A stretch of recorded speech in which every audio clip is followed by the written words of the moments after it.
आज आपण बनवणार आहे किसून घेतलेल्या मुळ्याची डाळ घालून केलेली सुकी भाजी. तर यासाठी एक मुळा साधारण आकाराचा किसून घ्यायचा आहे. फक्त किसलेला मुळा साधारण 1 वाटी झाला पाहिजे. तर अशा पद्धतीने हा मुळा किसून घ्यायचा आहे. 3-4 लसूणच्या पाकळ्या मिक्सरच्या भांड्यात घालायच्या, छोट्या चटणीच्या मिक्सरच्या भांड्यात. आणि यामध्ये 2 ते 3 हिरवी मिरची, आवडीनुसार कमी जास्त, थोडी कोथिंबीर. आणि आता याचा जाडसर असा ठेचा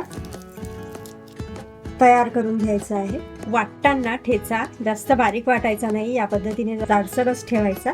आणि आता यासाठी अर्धी वाटी मूग डाळ भिजवून घेतलेली आहे, म्हणजे ती पाऊण वाटी झालेली आहे. 20 मिनिटं अगोदर मूग डाळ स्वच्छ पाण्याने धुवून ठेवायची, म्हणजे ती फुलते आणि पटकन शिजते. तर आता कढई किंवा पॅनमध्ये 1 चमचा तेल गरम करून घ्यायचं. तेल गरम झाल्यावर यामध्ये अगदी चिमूटभर मीठ घालायचं, चिमूटभर मोहरी, चिमूटभर जिरं, हिंग, 3-4 कढीपत्त्याची पाने,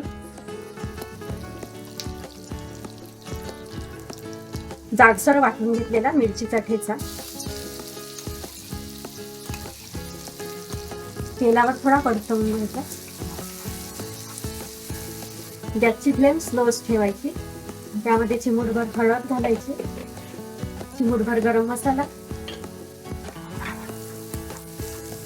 चांगलं असं मिक्स करायचं. भिजवून घेतलेली मूग डाळ घालायची, मिक्स करायची. साधारण 1 मिनिट तेलामध्ये परतवून घ्यायची. आता ही डाळ आहे, किसून घेतलेला मुळा घालायचा, मीठ चवीनुसार, मिक्स करायचं. तर आपण मुळा किसल्यावर यातील रस काढलेला नाहीये, तो काढायचा नाही.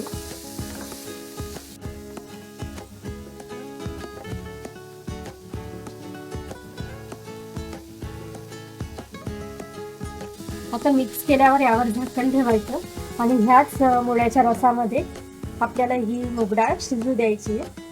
जर आवश्यकता वाटली तरच यामध्ये अगदी थोडं पाणी घालायचं, छोटे 1 ते 2 चमचा. तर आपल्याला बघता येईल अगदी 4-5 मिनिटांमध्ये ही भाजी शिजून होते. आणि यातील मूग डाळ आपण भिजवून घेतलेली आहे, त्यामुळे त्यातील पाणी आणि मुळ्याचा रस यामुळे ही डाळ ही चांगली शिजते. आणि खूप अशी शिजवायची नाही. किसलेल्या मुळ्याची मूग डाळ घालून केलेली सुकी भाजी बनवून तयार आहे. यावर कोथिंबीर घालायची.